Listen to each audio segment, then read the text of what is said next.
Hey, all, this is Mark with Greensboro and Calls, Mark 6 Customs. I'm going to go over today how I carve my box calls. All my box calls are hand carved and hand tuned. So, um, we live in a world where there's a lot of custom call makers and some folks really doing truly custom work and really good work, much better than what I do. Um, and the custom word is used pretty liberally. So anyway, we're not going to go down that rabbit hole today. I'm just going to do a video on how I do it. There's a lot of different ways the folks carve boxes and make box calls, but I'm just going to show you my way. So get started, got my lid, kind of set it aside. I've already done all the work, so we're not going to start from the beginning. One of the biggest questions I get asked at shows is, how long does it take you to make a box call? I really don't know, because I will go to the places that I get lumber from, hand pick what I want, and I'll buy boards of it. I'm not usually just buying blanks, coming home and cutting the blank. I'm usually getting the boards, cutting them in the blanks in the dimensions that I need, whether it be a short box or a long box. Once I do that, I come back and I cut my angles on the box, run it back through the table saw, get my specific angles. Everybody's a little different. So I cut that. Once I get that, I sand the box, come back, 1/2-inch Forstner bit just to get it started. I'll do the same thing with my bases and my lids. I'll get a 8/4 board, 2-inch thick board, and cut on my lid stock and base stock to my specs. And then I come back, kind of cut the mortise and tenon kind of thing on the router. So once I'm to this stage here and I get my drill hole, my spring hole, I'll come back with a hand gouge to start my ends, start my corners. Just makes it easier to start the chisel in them. So I come in, and it was kind of hard to see. I wish I had another person here to film me, but unless one of my dogs comes down here, which isn't likely, and offers his help, they'll come down here. They're just not going to offer help.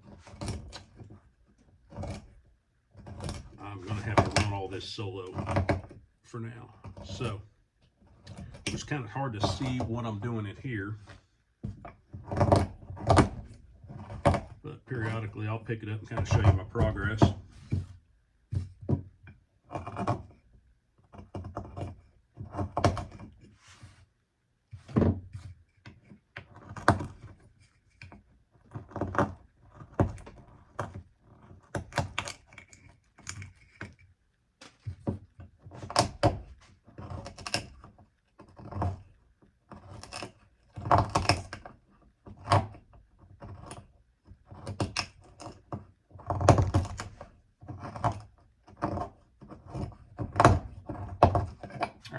So I've got that kind of started there, and there is a trash can here. I'm not just throwing that straight on the floor like a heathen.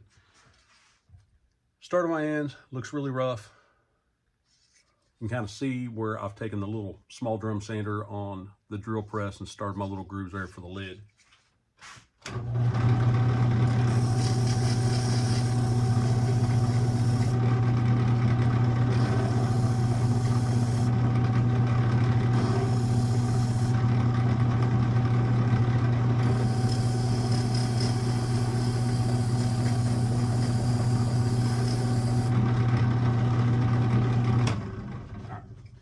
Not perfect, but I'll end up hand sanding that when I'm done. Gets pretty close.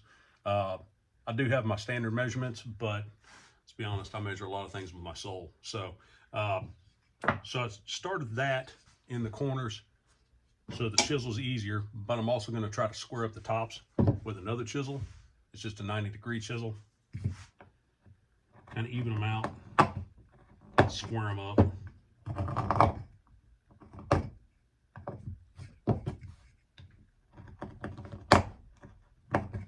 As I'm going along here, this is my fourth box call carve today. First three were pretty good. I hope this one's not a dud, and that'd be about my luck. Same reason I don't play the lottery. So, kind of square those up a little bit. Need a little bit more work on that one there and that one, but that'll come along as I get a little more meat out of the box. So, I come back with a 1-inch chisel.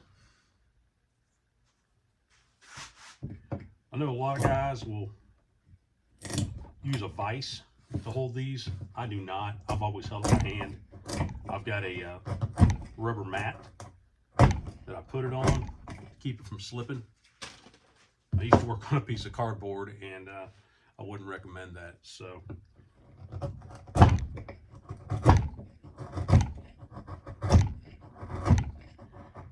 now I typically like to chisel the side towards me, but my wood grain twisted just a little bit in this box, and if that happens, you kind of want to turn it around. That way you don't run it through the side of the wall, because the game's kind of over then and you got to start on a new box.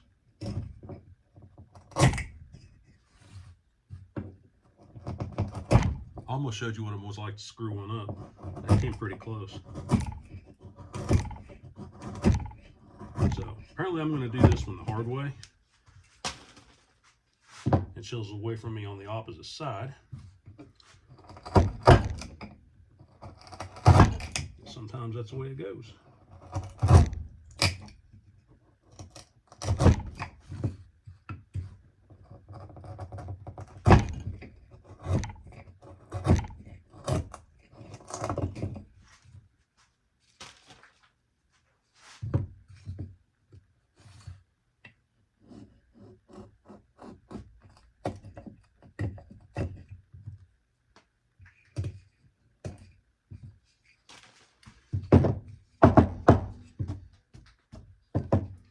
And again, there's a lot of different ways, a lot of different techniques.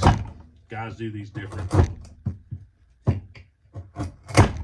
Some guys use a mill. I've had it suggested to me from guys that use a mill. Why don't you start using a mill and make your life a whole lot easier? Well, I make a lot of different calls. I make about 10,000 mouth calls a year. It's like being in purgatory. I make crow calls, owl hooters, deer grunts, doe bleats, pot calls, you name it, coyote howlers. And I like to make all the stuff. But some days I'm like, man, I've got to make mouth calls. I've got to make pot calls. I got to do this or that. Whenever I do pot calls, and people have heard me say it at shows, I'm like, man, I get to make box calls. Clean off my workbench as much as I can. I'll line this stuff up, kind of get a plan for the day or days, and just start working through boxes. And that's what I enjoy. I like being able to get a turkey out of a piece of wood using my hands. It's just a sense of accomplishment. It's why I got into making box calls, and I don't see myself doing it any other way. Never say never, but I don't want to do it any other way. And not taking away from the guys that do. That's their prerogative, and they can do what they want. And there's some of those guys make really good calls. So, but we all have our different techniques. So this is just where I find my joy in call making. Now that I am throwing off on the floor. So I guess I am a heathen after all.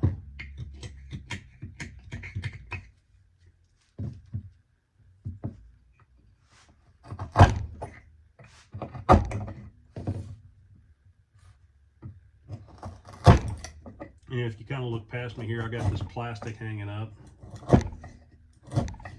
And I laugh because I'll have people say, man, I want to come over and see your shop. I'd love to see your shop. I'd love to see where you work. No, you wouldn't.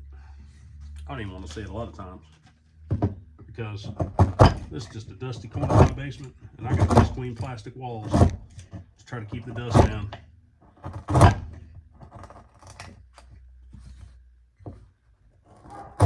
And as you can imagine, that only works so good.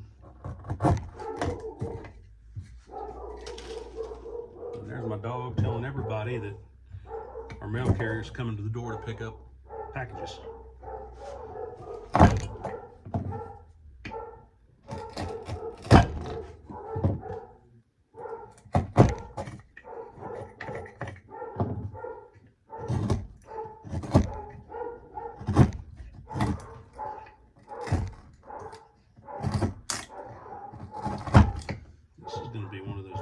Boxes today that are going to be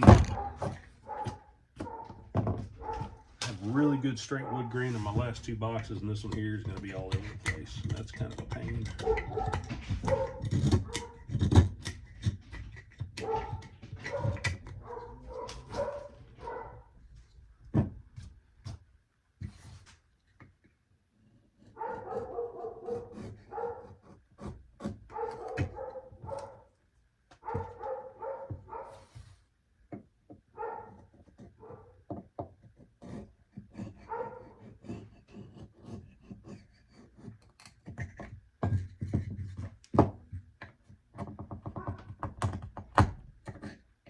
Of course, there's a little knot down there I didn't see.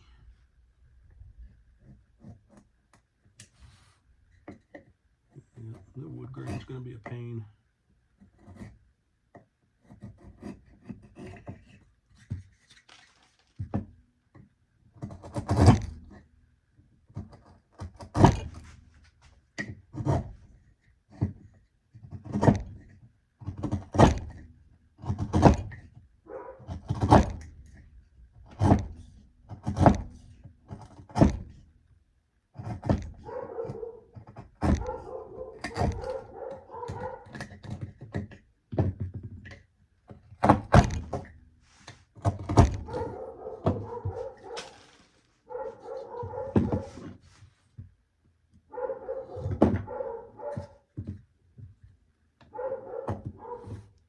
All right, so got a lot of meat out of it. Great timing on my part. I should have waited till the mail went before I did this video, but y'all are gonna have to deal with it because I deal with them every day. So take another chisel, just a little 1/2-inch chisel, try to square up my ends, clean those up some.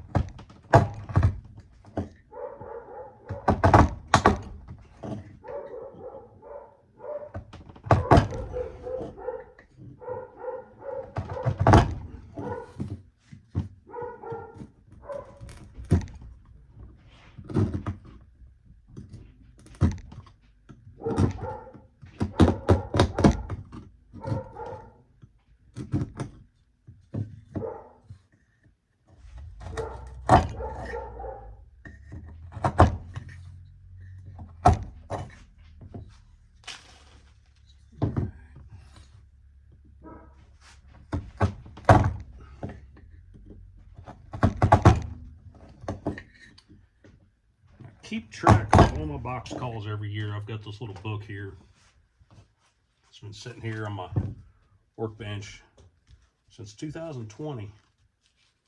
And this box call here is number 61 for the year. This is 61st box call that I've carved for 2026 at the 23rd of February. So I usually do about 150 a year-ish. Last year I did 167. And the good thing is, I've been fortunate enough that people want them, because other than this time of year, I rarely have anything in stock, and I never have anything in stock at the end of the year. So every time I don't think, man, maybe I'm not doing what I should be doing, maybe I could, I could always get better. I think if you don't work at getting better, then you just, well, maybe you just don't love it as much as you think you do. But being static in this is really not acceptable from a craftsman standpoint. You always want to get better, because just as soon as you think you are as good as you're going to get, you stop advancing, and that is as good as you're going to get, and that's just not acceptable to me.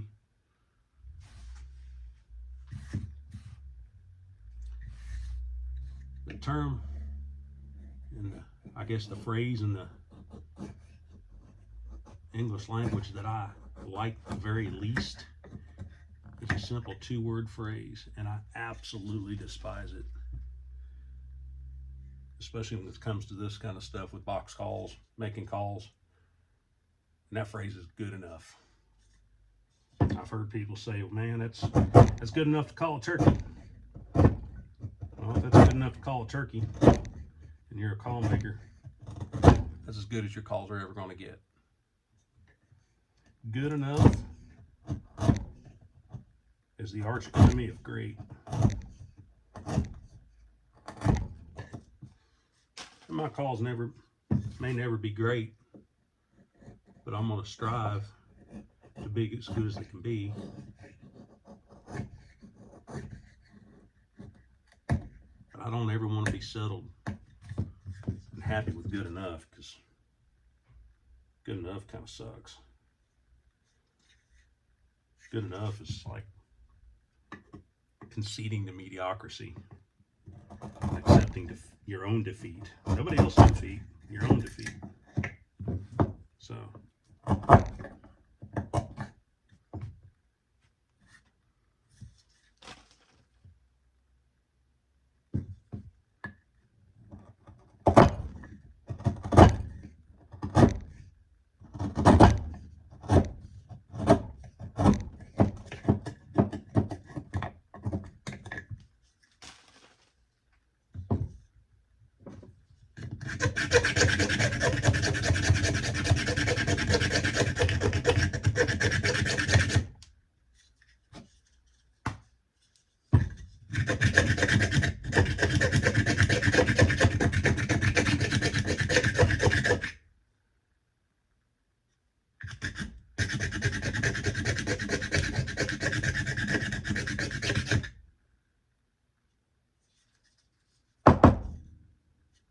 all right, so still kind of rough. Got bulk of the meat out of there. Just using chisels so far. I kind of cleaned it up with that knife. You can see me scraping on it there.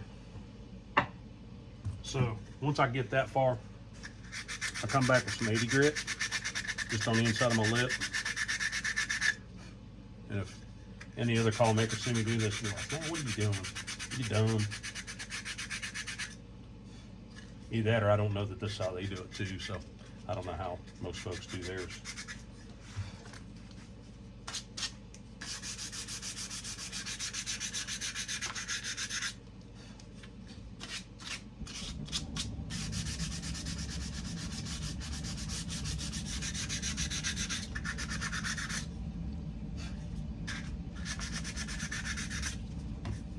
All right.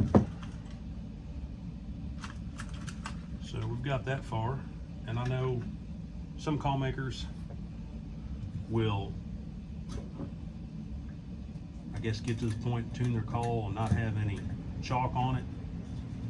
I always put chalk on mine as I'm kind of working at it, tuning it before I put the box or put the lid on it for the first time. I figure I'm gonna always run chalk on it, so why not tune it with chalk on it? So that's what I do. Again, maybe I'm wrong, but ain't nobody else here in the shop to tell me if I am. I don't listen to a lot of outside stuff for the most part anyway. Maybe I should. Maybe I'd learn more stuff. Maybe I'd be a better call maker. But I don't.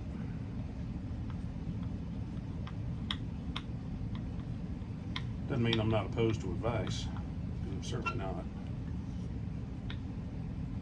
I certainly don't know everything there is to know about it.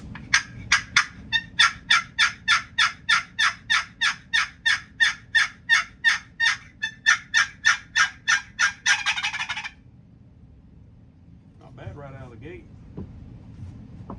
A little high pitch, so we'll work on a little bit, wiggle it down.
not quite done, but it's getting there.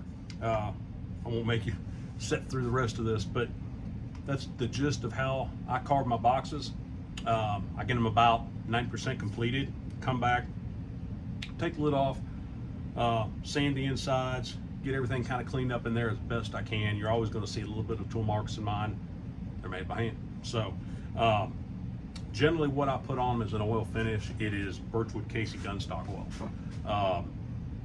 One of the biggest comments I get on calls at shows, or people get a call from me like, man, I love this call, I don't want to take in the woods and mess it up, it's too pretty. Or people say at shows, hey, that call's too pretty to take in the woods, I'm just gonna leave it sitting on the shelf. Man, it's gunstock oil. You take your guns in the woods if you're using a wood stock still. It's gonna protect it. So that's not to say that I won't do some lacquer on some. I generally don't. Every time I do, I'm disappointed in the way it looks. I think an oil finish looks nice, protects the call, it's classy. That's about it. So I do have a website. It's greensruncalls.com. Go on there. I've got you can contact me through the website. You can send an email through there, or questions or whatever. If you want a box, let me know. I appreciate everybody's time, and if you made it through to the end, I appreciate you sitting here with me. Thank you.